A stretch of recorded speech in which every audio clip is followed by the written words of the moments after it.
Chapter 1. The Mermaid. Every evening the fisherman went out fishing. He sometimes sold his fish at the market. Sometimes he did not catch many fish, and he could not sell them.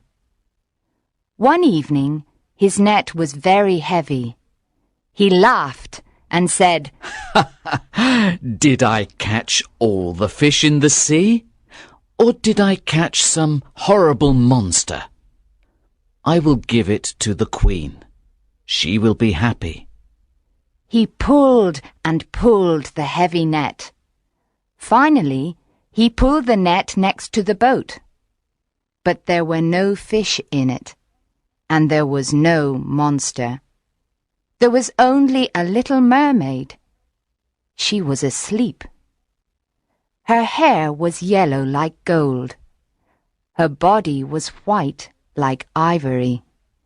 Her tail like silver and pearl, and her ears like seashells. She was very beautiful. The fisherman pulled the net closer to the boat. He embraced her. When he touched her, she screamed. She could not escape, so she began to cry and said, "Please let me go. I am the only daughter of a king of the sea. My father is very old and alone." But the fisherman answered her, "I will let you go, but you must make me a promise. I will call you, and you will come and sing to me. The fish love the songs of the people of the sea. You will sing, and my nets will be full." "I promise. Please let me go," cried the mermaid. "Yes, I will let you go," said the fisherman. So she promised him, and he let her go. She went back into the sea and trembled. She felt a strange fear. Every evening the young fisherman went fishing and called the mermaid. She came and sang to him. The dolphins swam round and round her. The seagulls were in the sky above her head. She sang a marvelous song of the Tritons, the men with long green beards.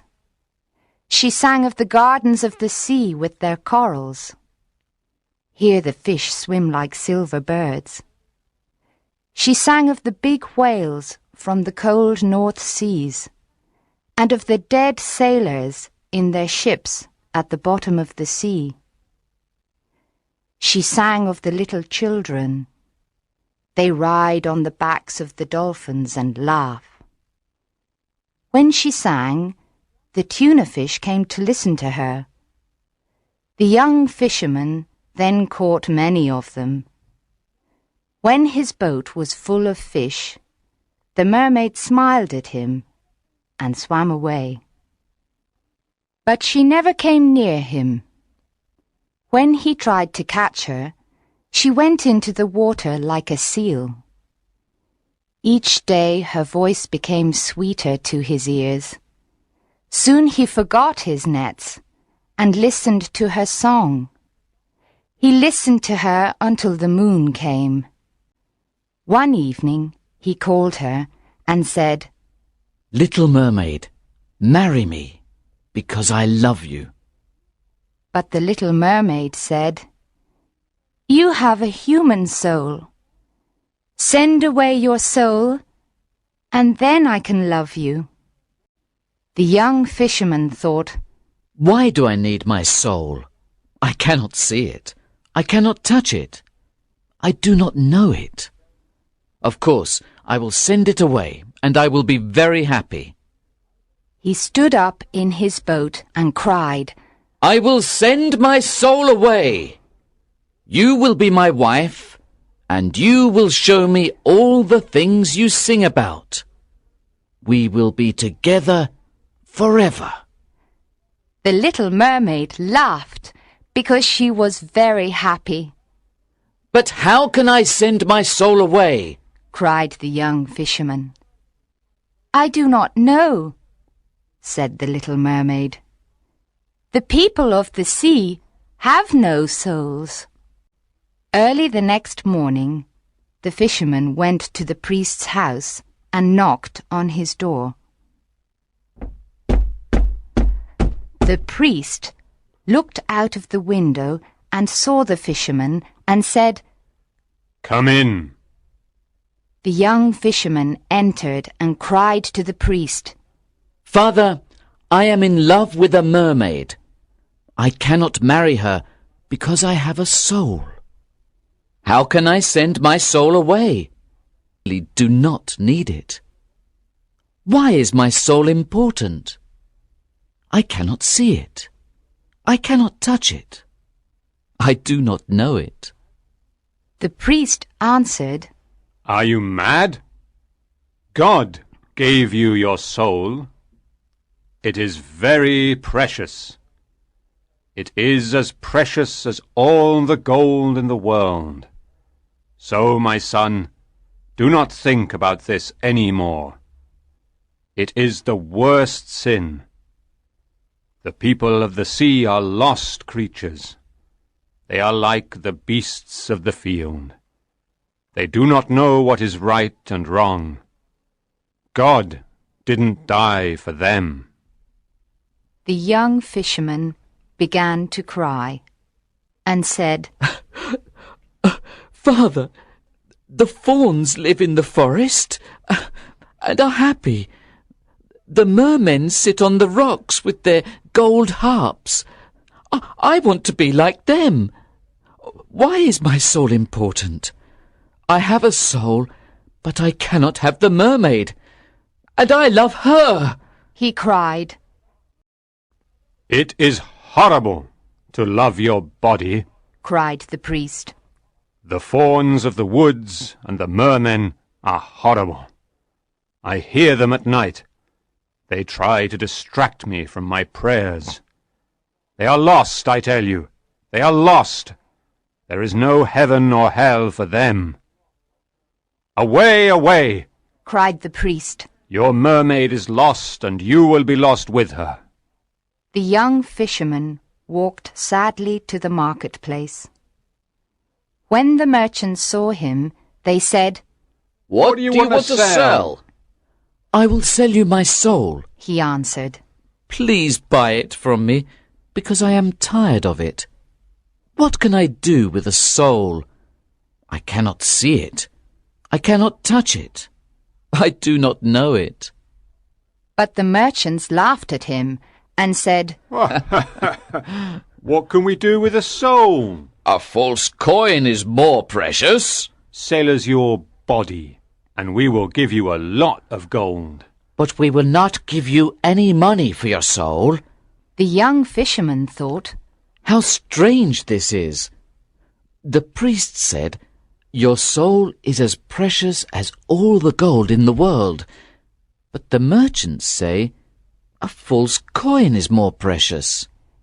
He went to the beach and began to think.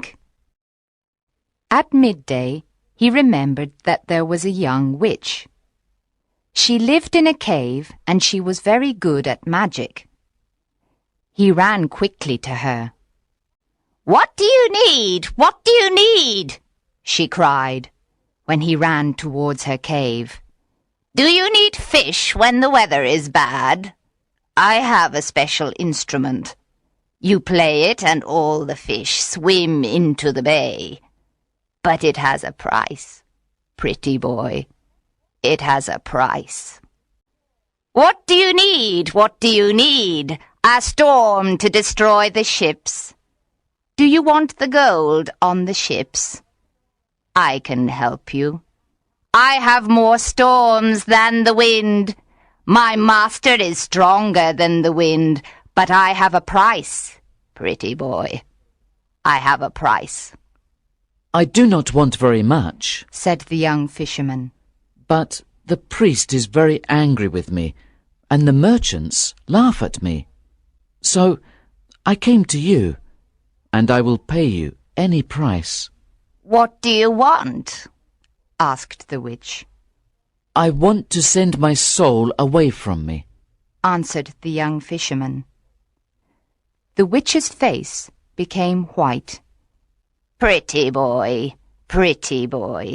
she said. "That is a terrible thing to do." He laughed and answered her, "My soul is not important to me. I cannot see it. I cannot touch it. I do not know it." "I will tell you, but you must give me something," said the witch. She looked at him with her beautiful eyes. 5 pieces of gold," he said. "and my nets, and my house, and my boat. But how can I send away my soul?" She laughed and answered, "I can change the autumn leaves into gold. I can change the light of the moon into silver.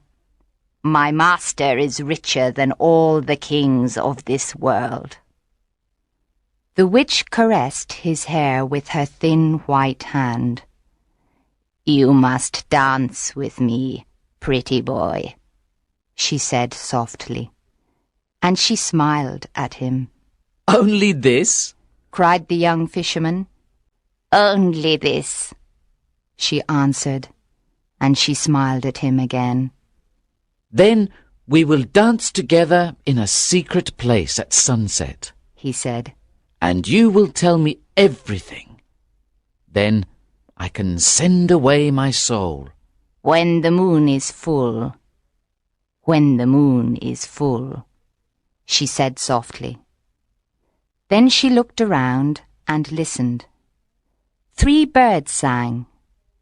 There was no other sound. There was only the sound of the waves. So she pulled him next to her. She put her dry lips close to his ear.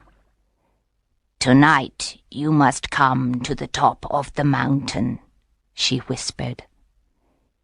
"It is a special night, and he will be there." "Who is he?" he asked. "It is not important," she answered. "Go tonight and stand under the tree, and wait for me. You will see a dog, and you must hit it with a stick. The dog will run away. Remember, do not speak to the owl. I will come with the full moon, and we will dance together." "How can I send my soul away? You must promise to tell me," he said. She came out of the cave into the sun. "I promise," she answered.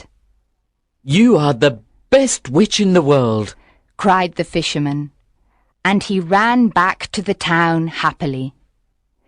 The witch went into her cave and burned a magic plant. She looked into the smoke. After some time, she said angrily, "He must be mine. I am as beautiful as she is." That evening, when the moon appeared, the fisherman went to the top of the mountain. He stood under the tree. A big owl with yellow eyes called his name. He did not answer. A black dog ran towards him. He hit it with a stick, and it ran away. At midnight, the witches were in the sky. They were like bats. Finally, the young witch with red hair appeared. She wore a gold dress with peacock's eyes on it, and her little hat was green. Where is he? Where is he? asked the witches when they saw her. She laughed and ran to the fisherman. She took him by the hand, and then they danced in the moonlight.